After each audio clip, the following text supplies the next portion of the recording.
What's going on, people? This is Shad Harris of the Rebel Society, and today I'm actually doing something a little different. I feel like I'm always doing something a little different. This is actually something I've been wanting to do for the past year or so. I've always felt a need where entrepreneurs, especially black and urban entrepreneurs, are always going through this journey of trying to figure out stuff on the fly when a lot of us aren't school taught, or we don't have mentors or anything like that, so we're kind of learning on the fly, learning as we go. So since I have a little bit of knowledge, I really just want to start giving that out, because my whole purpose and mission is to really just help build up our black communities, build up our urban culture as much as I can. With the passing of Nip, he used to give out a lot of free game. Also, one of my mentors in my head is Gary Vee. He gives a lot of free game, so I thought that I should also give out some free game for the stuff that I know. Things that I don't know, I'll definitely say I don't know. But there's a lot of stuff that I feel like could help a lot of people especially who are just starting out, just starting to build their brands, just starting to trying to get some traction on social media, because that's kind of where I come in at. So, first question is from Kendra, and that question is how to successfully build your clientele. So, I'm trying to make this as broad as possible, but really the key to building a good clientele is all about word of mouth and referrals. So, with word of mouth, back in the day, your friend used to tell you that you need to check out this person, or you need to start supporting or buying from this person. But doing it on social media or in the digital landscape is pretty much the same way. The only thing that's different about it is you have Facebook, Instagram, Twitter, LinkedIn, YouTube that can help you out. So, to get real detailed with it, pretty much how I started to build a clientele was, first, I started work for free. I did projects that were paying either zero or barely anything. I started to put out my own content. I put out the content that I really wanted to be known for. So that was putting out commercials, that was putting out fitness videos, that was putting out hair videos, putting out real estate videos. So yeah, I started to do that. And then the clients that I was working with, I was asking them for testimonials. Testimonials said, hey, Rashad did such a great job on my project, you should book him. I was getting videos of that, and then I was also translating that to written for my website and for social media as well. I was also getting, with the testimonials and reviews, I was also getting numbers of how this project that I did for this person led to them getting X amount of dollars coming in, X amount of views, X amount of likes. So people started to hear my name a lot, and then that is where people will say, hey, I need to support this guy, or I want to get him to shoot my video, or I want to get him to run my social media campaign. So depending on what you do, really the key to it is do the work that you want to do the work that you want to be known for, have testimonies to show the work that you do, and then after that is really just putting yourself out there. Don't just hold on to that content, just put it out, and then more people will start to see the work that you do.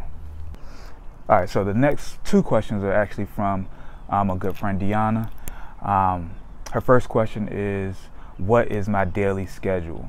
So with the type of work that I do, my daily schedule is up and down, but the key to setting a good schedule is realizing what are the best times for you to actually do your work. So like for me, I'm a morning person, as far as I'm most productive in the mornings, but at the same time I can stay up late. The only issue with me is that usually after between 1 and 4, I have to get in a nap, because I'm old. I'm real old. So I have to get in a nap. So with me, I usually try to take care of all of my paperwork, all of my emails, all of my reaching out before noon. If I have to go out and shoot something or meet with a client, I try to do that, between 12 and 5, 6. And then usually around 6 or 7, I'm back in. I'm working till midnight, 1, 2 o'clock in the morning. So it's really all about trying to figure out what is the best time that you can actually do work. Once you figure that out, then you can actually just build your schedule around that. But just to get a little bit more detailed, first thing I do is, once I wake up, I walk my dog. From there, I work out. I I've been doing 250 jump ropes every morning, or I'll go to the gym. Then I eat breakfast. Then it go to straight emails, to reaching out to people, phone calls, all that good stuff. Once I finish that, like around noonish, I start to get into editing if I'm in the house. Then usually, like I said, I'll take a nap because I get tired.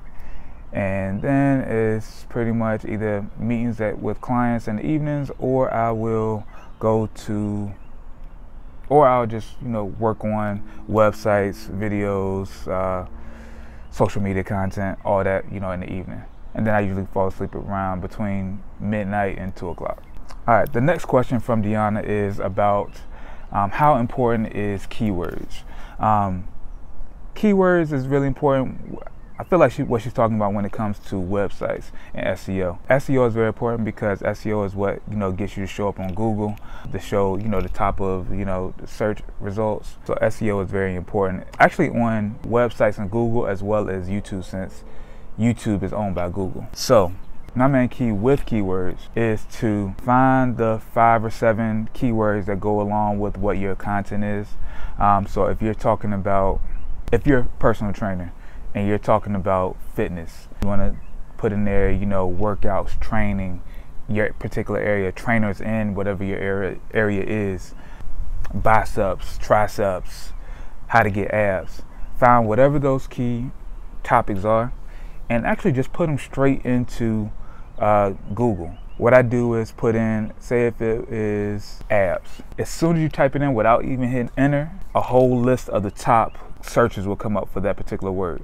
So it might be how to get abs in 30 days, what to eat to get abs, workouts to do to get abs, stuff like that.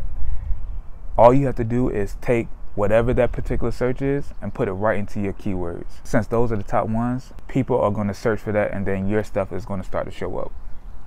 But keywords are super important just because that is how people find your content on YouTube, as well as your website with blogs, any other content that you put up.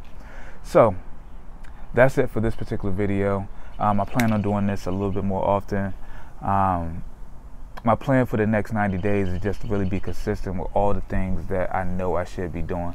Like I said, I follow Nipsey, I follow Gary Vee, I follow all these different entrepreneurs who said just put in the work, and I was telling all my clients to put in the work, but at the same time I wasn't putting in the work. So I'm putting in the work. So I'm gonna do all the things as far as email blasts, these particular videos, putting out a lot of content, networking, being heavy on social media, and really just see what happens from there.